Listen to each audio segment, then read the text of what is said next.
Hey y'all, this is Chris. Hey, and I'm Montrel, We are TRC. the review crew, and what we do is let y'all know what's going on in movie land. So remember, before you view it, Let us review it. today we're back at Carmine 15, the Yeah. best spot in Columbus. Our favorite spot, and we're bringing y'all two more reviews for this week. On our agenda is Transformers: Revenge of the Fallen and Terminator. All right, I'll start with Transformers. It's the sequel to Transformers 1, of course. This is the story of the continuing civil war between the Autobots and the Decepticons. In this one, we find out a little more backstory about the Fallen. He's an old villain who's come back. He's sending Megatron and everyone out to do his bidding, and along the way, we find out a lot of secrets that we didn't know from the first one. Yeah. All right, what TRC says for this one. 3.5. Well, this was a real exciting film.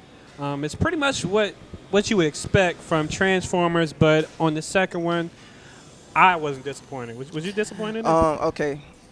I can say this because we huge fans of Transformers Right. and everything. But if you were looking as a person just coming in here from out of nowhere, you got to be honest. Some things in this movie did not make sense.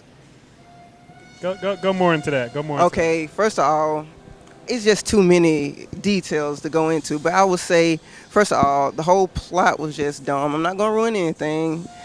But the whole something can't happen unless one of those are still around. You know what I'm trying to say?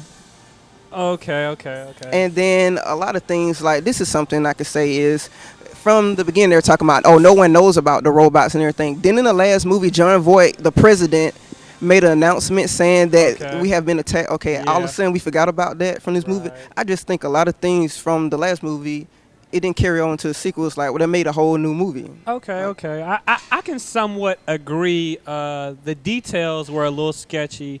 They seemed to kind of hide them and then bring them back. So, yeah, in that sense, it did kind of seem like the details were a little bit off. But as far as just, watching the movie, being a big fan of the cartoon or the comics, back from like the early 80s, we got a good sense of them bringing in more robots on both the Decepticon side and the Autobot side, and they brought a few back that they were pretty funny. They were like the comic relief for the movie, so that added in a lot more humor. Bumblebee, he steps up and he assumes a lot more of a bigger role, and I mean, yeah, I get all that you're saying, but I have to just look at it realistically. I'm like, okay, I love Optimus Prime, but how did he get a power up from the last movie? That's what I'm trying to say. When he was getting his butt kicked all around downtown Los Angeles last movie, but I was saying he taking on like 4 people by himself.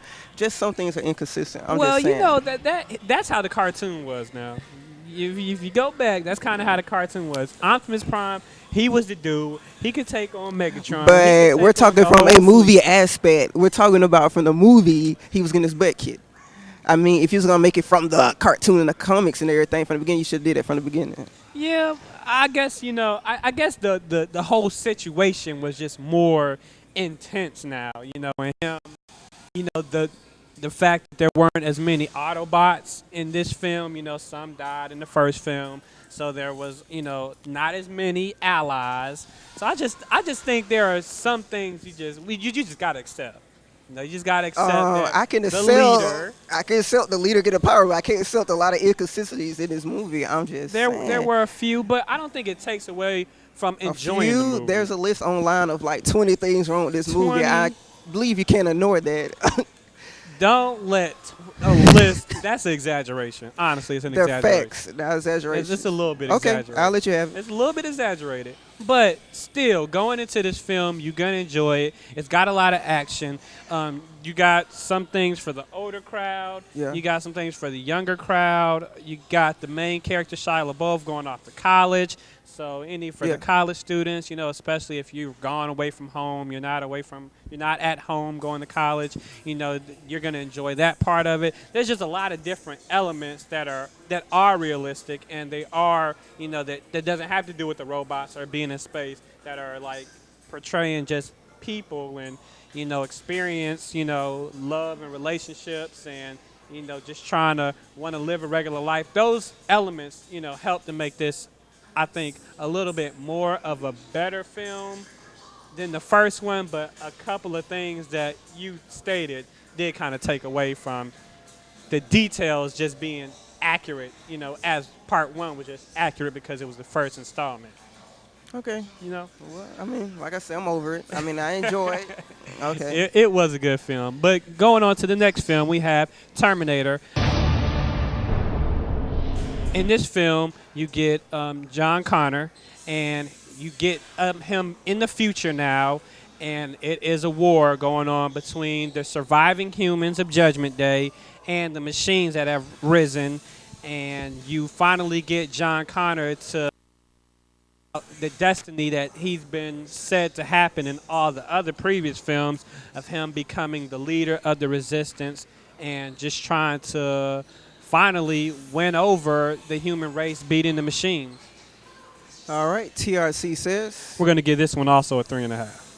Okay, I'll start off because I'm a huge Terminator fan. Okay. I really liked the movie. I thought it was good. I thought, it fit in the timeline of everything, We finally get to see John Connor be the hero that he was prophesied to be. Right. And I also liked it because it was a different lot of robots in, Yeah, we get to see there was. a lot more there was. Terminators Yeah, and yeah. everything. Lots of action, good battle scenes, good acting, good storyline. Yeah, it did have a good storyline. What I think most about this one is you mentioned the robots. We actually got to see robots. They weren't taking on a human form. Granted, yeah. I know they did that because they were trying to blend in on Earth, but we actually got to see different Terminators in their robot form, and they were relentless. They were see a human, kill a human. On the human side, see a robot, kill a robot. It was. I mean, that was it. There was no strategy. There was no different way to do this. It was just hey, we're at war. We're armed. They armed. We see them. Shoot on sight. Kill on sight. Yeah. That was a specific mission. One race had to prevail. And I think, just seeing that, all the other films led up to this point, but just kind of dragged us on, or it gave us a scene that, this was going to happen, but it wouldn't bring it to happen. So now we're finally there. And I think, the wait was good enough. Yeah, but I have to say some things. I feel that even though I'm a huge fan, but what about all the we need? You know what I'm saying? Like the new people get into it. Will we ever have another Terminator film that can match Judgment Day? Is my question. Like, will it ever be that? That's what I'm saying. I don't think this film did that. No. I mean, it definitely didn't do Judgment Day. I mean, first and foremost, the cast. This is a new cast, and Christian Bale, he did really great to act out John Connor. Of course, you don't get the regular Terminator that we had, due to political jobs. I don't think he could be in here killing and everything. It could be in there. There are cameos, but But as far as Judgment Day, I think Judgment Day was just had all the elements that the others didn't have, and the storyline was just the best. I mean, as far as, not really taking us there just yet, but bringing us close enough to where there was room for more. This film, it could be complete. It could be. I mean, it's not necessarily done, but they could stop it right here, and I think the Terminator fans will be fine. But as far as Judgment Day, it filled the void you had before, and it left room for more. I think that's why Judgment Day is probably going to be the best Terminator, and nothing's going to go above it. So you're right. I think that was probably why Judgment Day was the best one ever.